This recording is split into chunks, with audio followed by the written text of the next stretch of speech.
Hey, everybody. Want to thank everybody for all the support. And I'm really excited to present my friend, legendary innovative coach Tony Franklin, creator of the Tony Franklin method. And he's got a terrific podcast series. And I'm just pleased as punch he's back. Coach, welcome back. How you doing? I'm doing awesome, Zennie. Thank you. I'm tickled to be back with you again. Appreciate all you do.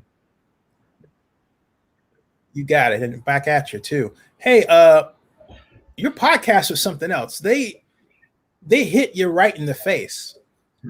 I mean, where'd you get the idea for the introduction? Because it's kind of like, I don't want to play it because for copyright reasons, but it's just kind of like, well, he's this and well, he's that, and he's, that was a great introduction. Where did that come from? Well, thank you. I actually wrote that script myself. I thought that it was, it's almost like the reality of most people's lives is that you have the highlights and the lowlights. And most of the time when you're a public figure, all you ever do is talk about your highlights and people highlight you. And I thought that since people, especially with the stance I took on COVID, there were so many lowlights and people taking shots at me as a human being and my integrity and everything. So I thought that the one thing that you can do is laugh at yourself and make fun of yourself. And so I thought that sprinkled in with the reality of some of the nice things in the world that people have said about me and the nice accolades that I've gotten, is I thought I would then throw in for my specific haters the things that they like to say about me as well. So it kind of takes the sting out when you can laugh at yourself and make fun of yourself. And so I had people that made statements about me during all this COVID stuff and said lots of things that were so untrue. They were funny. So I thought, well, I'll just leave those in. It's kind of cool. I'll just make fun of it myself. There was a segment on the offensive line and the battle in the trenches that made me, I thought, and I go all the way back to the Steelers when Dan Rakatovich was the line coach and they were, they had that push blocking that I love so much to today, but I never looked at it the way you presented it.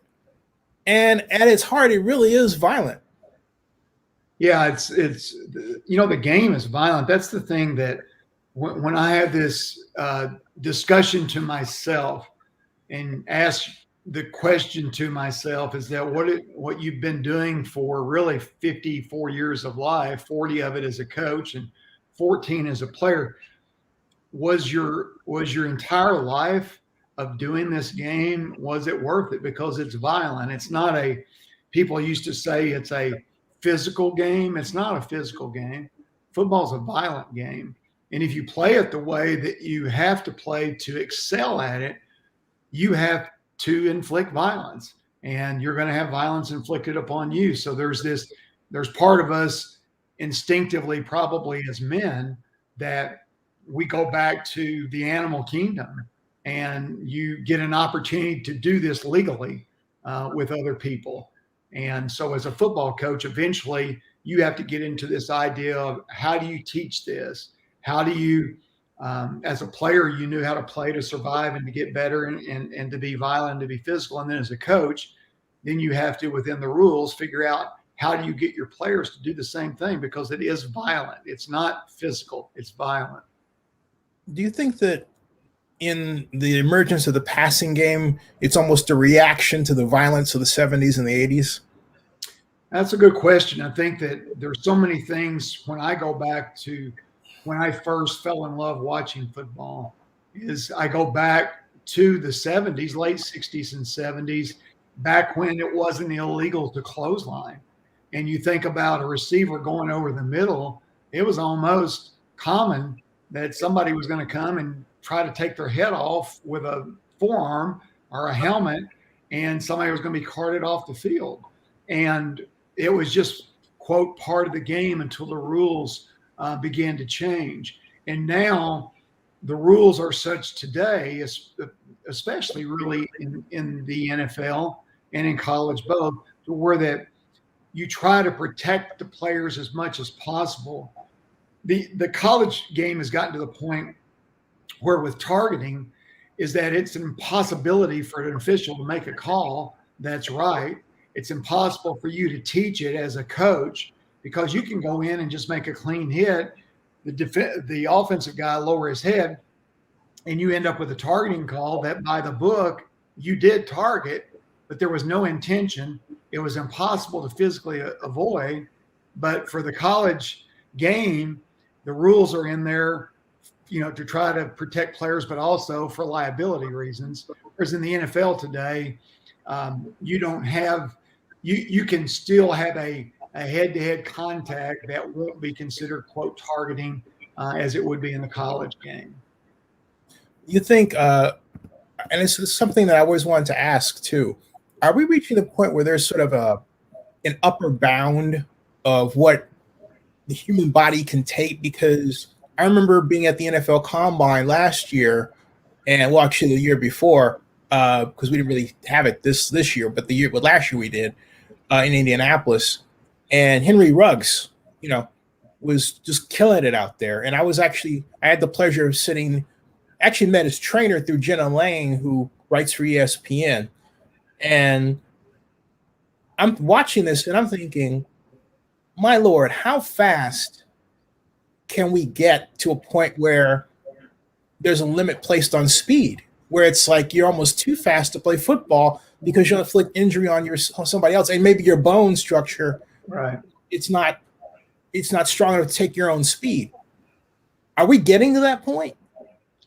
Yeah, I think the collisions can become so violent that, because, like you said, the development of people's bodies, the equipment of the game has changed. If you go back to that beginning time for me in the 60s and the 70s, the helmets were nowhere near as protective as they are today, but they also weren't as much of a weapon as they are today, because today's helmet can be a weapon as much as anything, and it can literally, kill someone. So the speed of which the game is today, and the way that people can deliver blows at such violence, I think that almost that when you go into the game and begin to play, that you almost should be read a contract, which one of my episodes were recently, which is, this is what's going to happen to you over a period of time. You might as well understand it, that when this is over with, your body parts will no longer work the way that they should work. So if you know that with good sound mind and body, fine, enter into this agreement and realize when it's over with that you're giving up a part of life.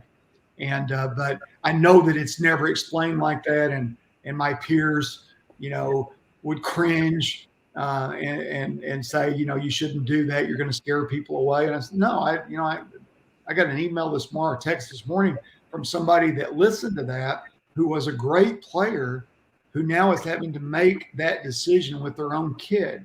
Well, it's easy for you to make that decision for yourself. When it comes down to knowing how you feel now as a 60-year-old man, 50, 40, 30, whatever it may be, you know how your body is. And now you're going to send your child into that same deal. And you cringe and you go, wow, yeah, it was worth it to a degree, but it sure would be nice to be able to play golf, or it sure would be nice to roll over in bed, or it sure would be nice to remember somebody's name. Are we? I'll get to the COVID in 1 second, but I want to just continue this theme before I shift over. The NFL's really adjusted its rules, and now you cannot block below the waist around the end. If you're pulling guard, if you are, the classic block that the halfback would make, right, that's outlawed. Right. So there now is a movement. I think I heard Peyton Manning kind of allude to this. It's really basically just save football. Is it? Can football last forever? I think it can, but I mean, it's a horrible question, and I wanted to. Right. I'd like to hear your thoughts about it, because it's been a big conversation since Peyton kind of pushed that out there. I guess. Right. I think it can. I think the rules are constantly. I always think about this, is that, like with the NCAA, nothing ever happens without a lawsuit. It always, and then after they're sued or threatened to sue, and they change something, and then they act like that it was done for the betterment of human beings or for protection of players. It's never that. It's never that way. It's always done because somebody's afraid of getting sued or they have gotten sued. In the NFL, I think that there's a couple of things. Is that the game, because the players do have a union, because they do have some leverage because of that, is that the rules are adjusted to try to make the game a little bit safer for them as it goes. But this is the problem I have with what you just talked about.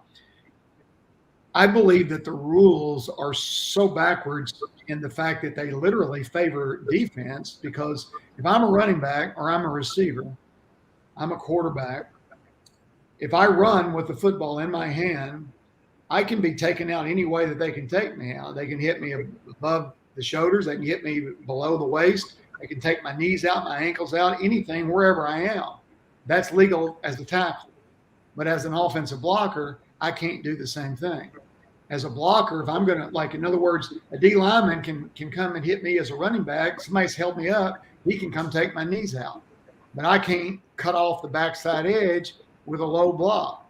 And so I understand why. I just don't understand why the offensive player isn't protected in the same way. And they say, well, it's impossible. You couldn't tackle a guy. Well, that's right. And you also can't block a guy sometimes if you're a 170-pound receiver blocking a 260-pound Mike backer.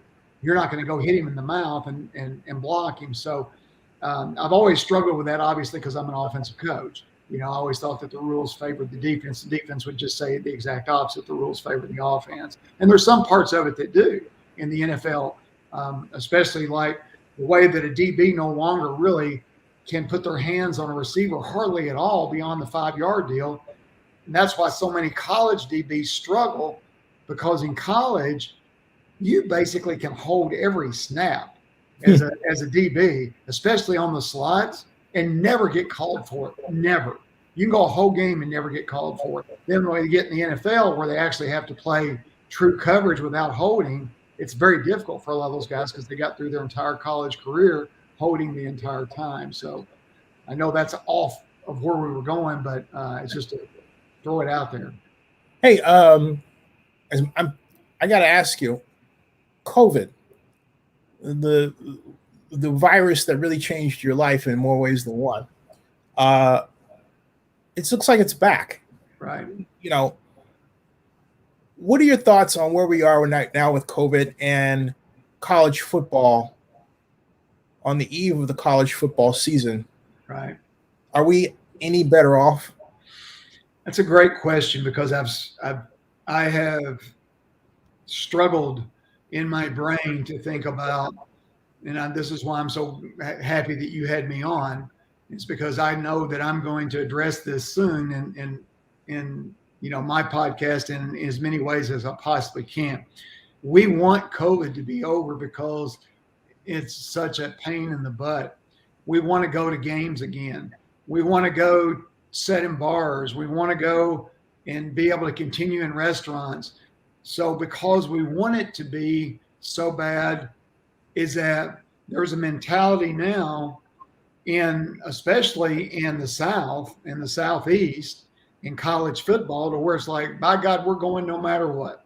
I don't care what it is. We sit out one season. We're not sitting out another season. By God, we're not letting COVID run our lives, by God. And that's I got to let you know, it extends beyond that to your 86-year-old mom who insists on shopping the way she wants to shop, come hell or high water. Right. And I understand. I get it. Last year was misery. It was misery for players. It was misery for coaches. It was misery for fans. I get that. I understand it. But COVID doesn't care. The Delta variant doesn't care. And the thing that's so unique this time, as we go into this season again, last year, we were learning more every day about science and how it spread and all that stuff. But we were fairly sure, or at least the scientists were fairly sure, that we didn't believe that there were high dangerous effects for young people. Now, with the Delta variant, it's affecting young people at a rate much higher than the first go around. And the hospitals are, I think, somewhere now around 20% of the patients are young people. And so as they go into this again, I just think to myself, please don't let laziness and stupidity control the health of not just the adults that are going to die, but also the young people that are either may die this time around or will go off again and spread and continue to spread. And the thing I think that's going to happen is that everybody can be real strong and bold right now and say, by God, we're going to do this and we don't care. We're going to do it. We're not going to wear masks. We're going to do it. But you know what? They don't know, because right now the rate that it's going, the rate that it's growing, people are dying. And the politicians, it's a little different than the last time around, because the politicians who are, we're not going to wear a mask no matter what. We're going to fight this no matter what. This is America. We're not going to do this. You can't tell us what to do. Their constituents are dying. Yep. They're in hospitals. And the one thing politicians care about is votes. And so I think that this time around, eventually they may actually be more proactive than they were the last time. But my hope is that college football coaches will lead this time. And when I say lead this time, they didn't lead the last time. College football coaches acted from behind, shut their mouth, put a zipper on it, just bitched about it all the time. That's the only thing that they ever did. I hope this time they step out in front and say, you know what? You can say you care about these kids all you want, but your actions show different. This time, how about really caring about them? How about protecting them no matter what? How about not worrying about your job, your AD, your president, and really the AD and president, the only thing they're worried about is who the governor of their state is, where they're getting their money from. Outside of that, that's all they care. Everybody wants to keep their job. What do you anticipate this season for COVID? A full season, or do you think that there'll be interruptions? And also, have you heard from your students from last year? And if so, what are they saying and how are they doing? Good question. I do anticipate the season going forward. I know that there have been some incredible examples of leadership so far. For example, of Lane Kiffin. 100% of Ole Miss football players and coaches and coaching staff and everybody else are vaccinated. That is leadership. In the state of Mississippi, he got that done. That's mind-blowing. Whereas you have others that are just sloughing it off and, maybe their politics don't agree with it. But the bottom line is they're just not good enough leaders, because if you get 100% vaccinated, you are for sure going to be able to play a season that COVID's not going to come into effect for your players, for your coaches, for your staff, et cetera. So even if it's just from a football standpoint, it's really good leadership and really good work. From a humanity standpoint, it's even better. As far as players that I've been with for 5 years and some that are still there, I have contact with those guys. I'll keep those conversations private because I worry about backlash to any of them or even having contact with me because it's such a ugly human experience that went on between myself and the people there that are still there, and the players that are still there still have to deal with those people. And it would be nice if I could say, well, everybody's an adult. There would never be a repercussion towards somebody having a relationship with me. That's not the truth. So I protect those guys.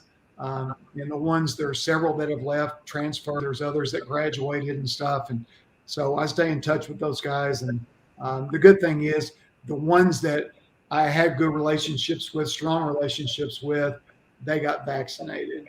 So, knock on wood, hopefully they can stay safe. There is one podcast I want to just say, well, listen to all of them, folks, but The one about the greatest quarterback you never heard of. Yeah. I love that. Yeah. Do you still talk to him? Yeah. Colby Cameron, he's a California kid. He was at Louisiana Tech before we got there, before Coach Dykes got the job.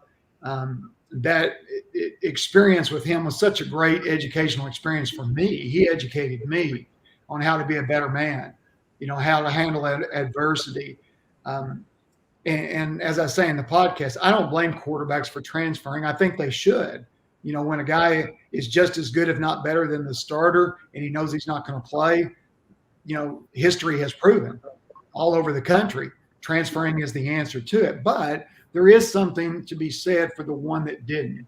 And in this case, Colby didn't. He stayed. He fought his butt off. He got his opportunity. 444 passes in a row without an interception is mind-blowing. And I don't believe anyone will ever break the record. Anytime somebody gets to 300, I have my wife put a hex on them and a jinx so that they'll throw an interception pretty quick. But Colby is, he went and played in Japan. He won several of the Japan Bowls, and now he's coaching at SMU, and he's a father of small children and a wonderful husband.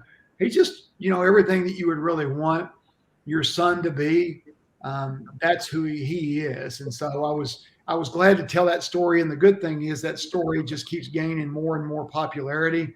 And I've got high school coaches all over the country sending me text messages saying they set their quarterbacks down in a room and they have them listen to this story about him. And to make them understand what it really takes to be not only a great player, but a good team guy. Hey, schematically though, what was it that helped him get that record? And I think about that in the context. I sent you my Eagle Offense, and thank you very much for. Thank you. It was fun to look at what you have done. I'll tell you this, your playbook was much more detailed than my playbooks are. So I was sitting there and I was going through it. I was going, wow, this guy's going to be hard for me to play for. I'm glad I'm not playing for you or having to learn your stuff. But it was fun for me because I know how passionate you are about the game. And the thing that really made me see that you really truly are passionate was that it wasn't like a hodgepodge of 7,000 plays thrown in.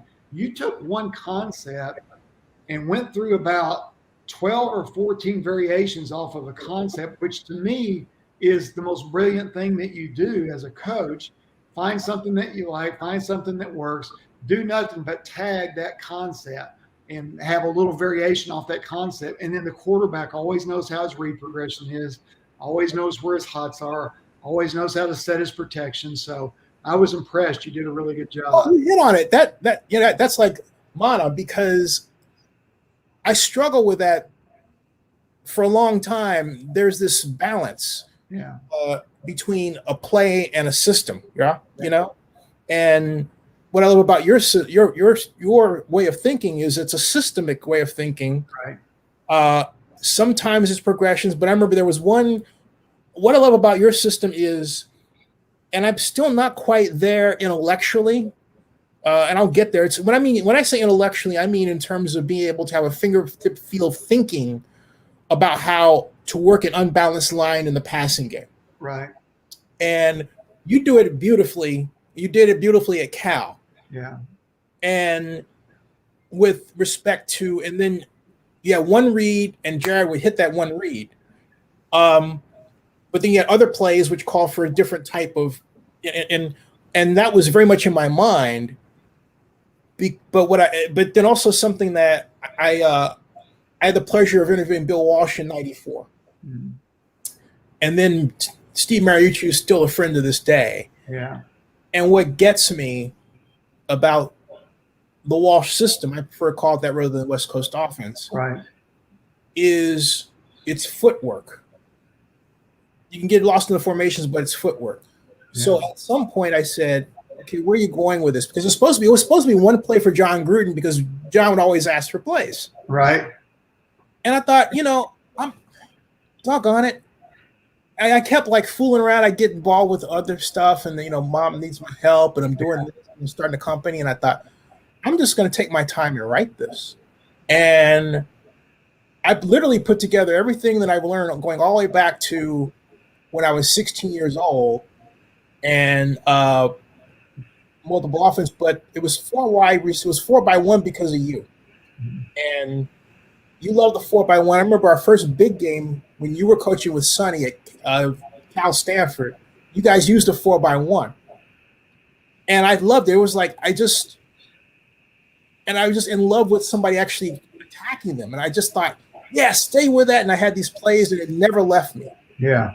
And so it means a lot for me to hear you say that, because that's what I was intending. Right. You know, I wanted to have something where a person would appreciate the core plays and what you could do, kind of like what Tom Moore was doing, Peyton Manning. But I didn't want to get too rigid where he would say, well, if they change it, I think he said once, if you change your formation, they're going to change the defense, right? Right. Yeah. And I'm thinking, well, if you really know what's going on, you're ready for that change. So that was my jumping off point. Okay. Yeah. And so, no, that means a lot to me, Coach, because this has been an intellectual journey for me that I believe last year I thought, I believe I've crossed the confidence barrier, the confidence in my own intellect to be able to present something. Right. And so I thank you very much for that. I really appreciate it. Yeah. Well, you did a good job. I enjoyed it. The back to the part about as far as Colby and a systematic way of how do you have something that can be that successful. There was a few things to me that worked magically during that period of time. Number one, we could run the ball. We could force the run. And when you force the run and you can line up and say, we're going to run it no matter what. When you can do that, then you're going to get one-on-ones. If you're going to get one-on-ones, you have to be able to win the one-on-ones. We had 2 NFL receivers that could win in one-on-one situations. We had really good slots. We had really good depth. We had a really physical offensive line. And with Colby, I think the biggest thing is this mental part about not being selfish. So a selfish quarterback will sometimes force something because he wants to show something. He wants people to see that he can do something. Colby just knew throw completions, these guys will make plays. And so he took what was, my whole deal is take what's easy. If it's easy, that's what you throw. Don't try to throw things hard just because somebody that's writing is going to say he made this throw. I think, I get very protective of Jared, and I listen to these people say, well, he couldn't throw the ball downfield. He didn't make this throw down the field. Well, if you're a good quarterback, you throw it where they're not. If you're a bad quarterback, okay, yeah, watch me throw a ball 67 yards. Wow, that was really pretty, but was it a completion? The idea is to get a completion and to move the sticks and to find a way to win the game. And that's what Colby was so good at. And he had an incredibly fast release, the fastest release of any quarterback I've ever coached, the shortest, most compact delivery, and the ball came out really hot and really fast. He didn't have a great arm, but he had a good enough arm. And so all those things kind of rolled in. If we couldn't have run the ball as well as we ran the ball that year, because we averaged like 577 yards a game and 52 points a game that season, but we ran the ball for 227 yards a game. So when you can do that, throwing is a lot easier. Did that season change your approach? Did you say, okay, at the start of the season, I have X set of plays and spacing, but over time, because it works so well, you threw out certain approaches and kept others? Yeah, good question. The number one thing that season did for me brain-wise was it taught me, and we knew this going into the year, Sonny and myself and a couple of the other assistants had this discussion. We knew at the end of the previous year that with the 2 freshman running backs that were coming in, we thought they were special, and they were. One of them was Kenneth Dixon that ends up being a 4th-round pick, and he was a backup to the other freshman who got hurt about the 4th game of the season. So those kids were special. But we knew that the number one thing that we had to do was be excruciatingly simple because we were good. The better you are, the more simple you want to be. The worse you are, the more complex you have to be.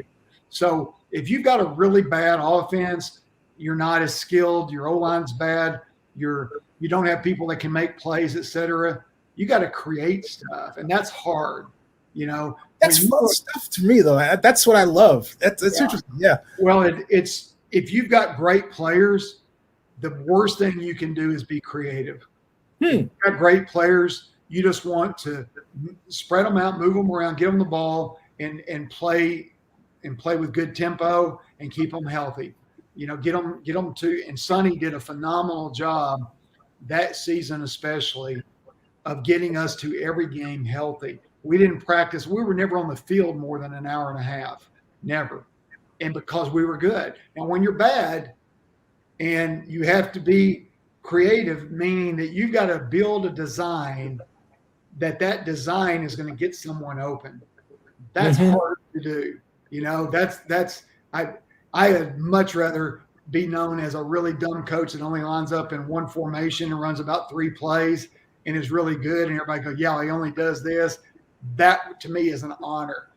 That's wild because I have to, Coach, the one thing that I've always loved about the ability to draw a play and see it unfold, see someone use it, is to watch what I call the certainty of the open receiver. Right.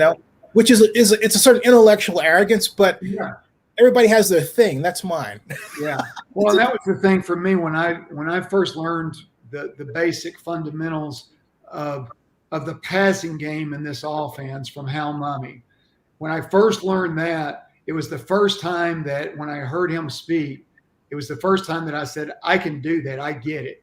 Because his whole deal was read progression, simplicity, quarterback, hey, throw it to the open guy. Right.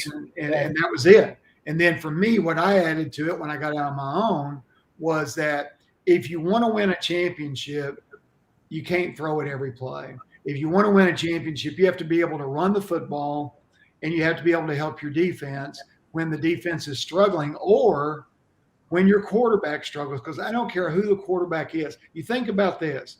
Tom Brady, the greatest of all time, right?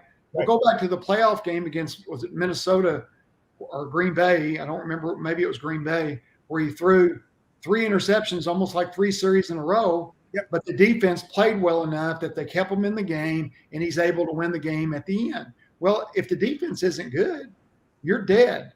I mean, you're done. And so the biggest thing for me to learn to be instead of being a, quote, great offensive coach, which is always a nice thing to have, you're the guru of this, guru of that. It's all nice, but it doesn't win you anything. I look at Mike Leach and I think to myself, he's going to go down in history, one of the greatest passing coaches of all time. He's simple with what he does. I love, how simple he is. And basically I could watch his offense and call 90% of the plays because it's still the stuff that we ran at Kentucky years ago with some variations. But I then also think to myself is that he's never going to win a championship ever, never, because he doesn't want to run the football for whatever reason. I have my own beliefs as to why, but for whatever reason, he's not going to run the football. So you're going to have 1 game, 2 games, 3 games a year where your quarterback, I don't care who he is, he's going to have a bad game. It just happens. That's just life. Or they're going to drop it, or it's going to be wet and the ball's going to bounce off. It's those games where you have to run the ball to win a game that if you've made a decision that you're just not going to do it no matter what, you have no chance to ever be a champion. And to me, it's fine in the beginning to get a job, we're going to throw it. It's going to make fans happy. They're going to be excited and everybody's going to do that. But eventually people want to win. They want to win a championship. And to do that, I believe, and it's proven. I mean, it's not just me making it up. There's nobody that's ever won one that didn't have at least average defense, average to above average defense, and could run the ball somewhat. You got to have those factors in order to be able to win a championship. Is there too much emphasis placed on adjustable routes? And I asked because when I was designing the Eagle offense, one thing I tried not to do was fall in love with I call it the Lindy and Ventani. And I remember this goes decades back when he presented the Bengals offense at the time, and there was this bragging about, well, there was a diagram in the paper and everybody had an option route. Right. And now I look at that and I think, no, because you have all these combinations you didn't think about or anticipate in this cross. Right. At what point do you cut that off? My theory is this: if you think, you stink.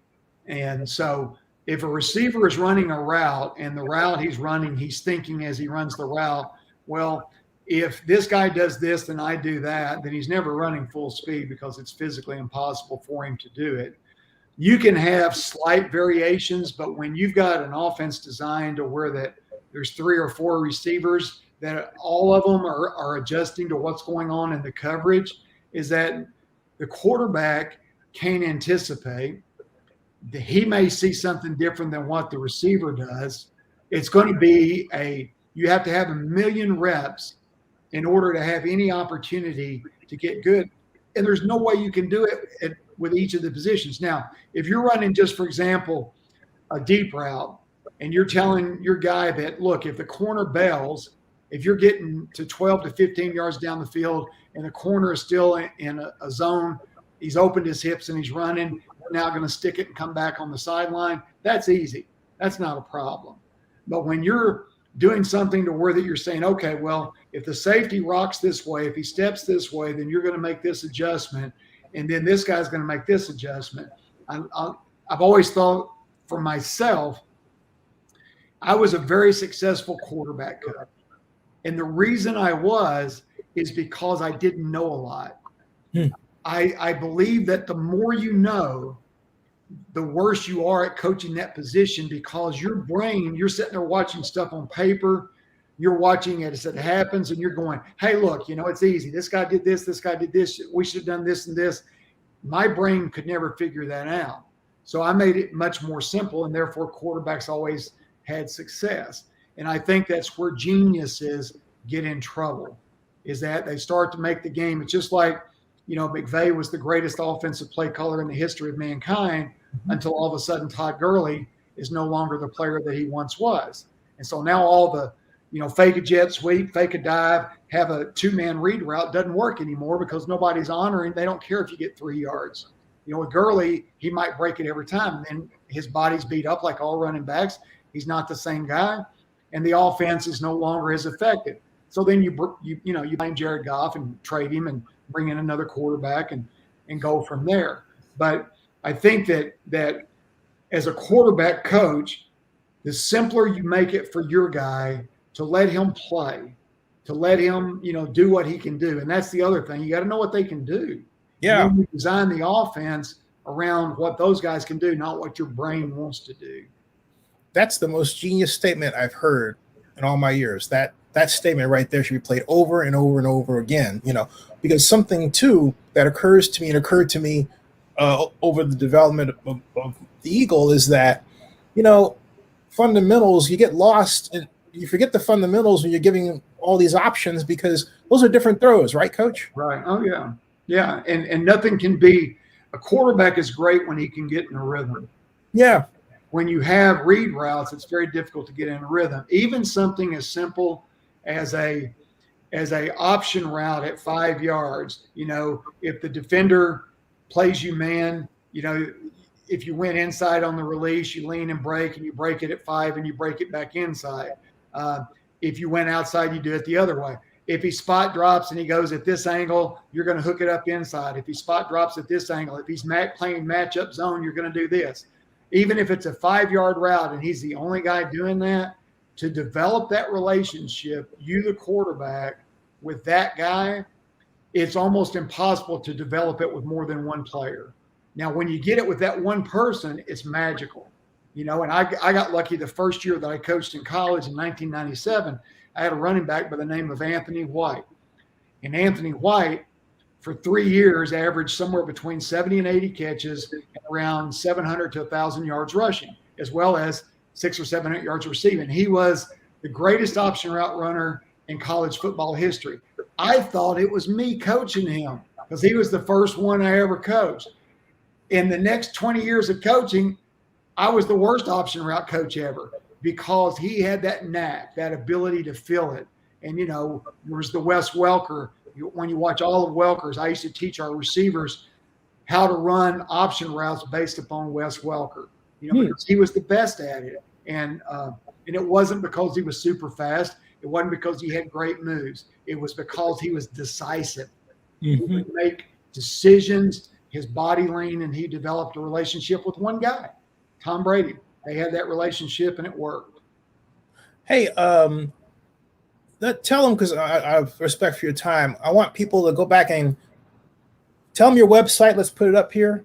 Yeah, the website is coachtf.com, and the podcast now, you can get it on any of your, wherever you watch a podcast, whether it's Apple or Spotify or whatever it may be, that you have it. But it's the Coach Tony Franklin podcast, and you actually can watch it on YouTube as well.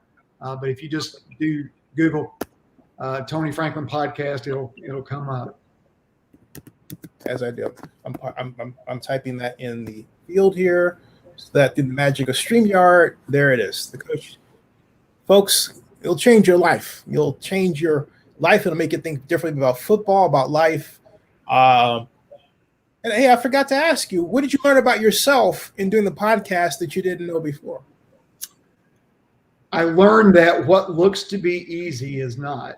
I know that you have the ability to lead an interview and to ask questions. I'm doing a podcast by myself right now, which is storytelling. And the lead to tell a story, when you hear yourself tell the story after it's over with, you realize how many mistakes that you make as a storyteller with verbiage, with repeating words or phrases, with hesitations, with pauses. So it's been an educational experience for me to try to be a good storyteller, is to stay focused, not repeat myself, stay online, and make sure that I'm telling a story that the audience wants to hear and wants to come back and hear the next story. So I've been very critical of myself as I do it. Eventually, if I can obtain the skills that you do, then I'll interview others as well. But right now, I'm staying with the storytelling part of a podcast, which is me sitting down, going back sometime in history and telling a story. Well, my only skill is, and I sometimes forget this, learning when not to talk. That's taken years. And I think, but the joy of doing this is in being able to meet people like yourself. And yeah, now, I mean, I've talked to everybody from William Shatner to, Sean Young, yourself, all kinds of folks. And it's kind of hard to learn about what they do if doing this yapping stuff. But the trouble is, I got a lot to say too. Yeah, it's fun. I love, the greatest interviewer that I know that I've ever listened to is Howard Stern. And love or hate Howard Stern for all the things that when he was younger that he did, because today he's a much more mature man. But the thing that I love about Howard Stern, his interview skills are incredible. And because he can get people to say things that they didn't want to say, that he can draw that out of them in some way or another. And I sometimes, and Paul Feinbaum, if you've ever listened to Paul on the Paul Feinbaum radio show, Paul has the ability to ask a question and to shut up for 5 minutes. Yes. I don't think I could do. Howard interrupts all the time. It works for both of them. I think it just is whatever it is that makes you comfortable that the audience can put up with both of those things. Yeah, and I think you've got that in it. And I think it's, it's just a matter of jumping in, because for me, it's just a matter of living the dream of being able to, as I call it, touch American culture. Right. Since, I didn't realize, I'll tell you where I realized why I hit it. It was my first Oscar party in Beverly Hills, and I had talked my way into getting in there. The night of Wonder Stars Oscar party in 2010, and Stephen Collins came around. Now, some people might know him for some unfortunate reasons that came later, but I have nothing to do with that. But I remember him for one thing: Star Trek: The Motion Picture. Yeah. I'm a trekker. Yeah. He comes around, and I said, Will Decker, and his face just lit up. Yeah. And it's that connection. You know, you have that connection with somebody, and it's just easy. You know, and that's. But you gotta, and I say this to everybody. I say this to people that you gotta like people. Yeah. That's the other thing. You know, and plus, you know, I've had the blessing of like you're a good person with a story to tell, and that's a blessing. So any way I can be blessed by having you in my life in this way and others, it just is so much the better. So it becomes part of the chi, I guess you would put it. Yeah. Well, I So, appreciate it, Zennie. I've enjoyed this relationship. Hopefully, one day I get back out in the Bay or at Atlanta, either one, wherever you are at the time, and we can sit down and share a meal together. yeah, definitely. Hey, stick around in the background, folks. We'll be back, and I want to thank everybody for coming in. And Nick Underhill, if you're around there, you're covering the Saints, man. Now, ask those detailed questions. Hey, stick around in the background, Coach. Folks, that ends this broadcast. Subscribe to Zennie62 and bookmark oaklandnewsnow.com.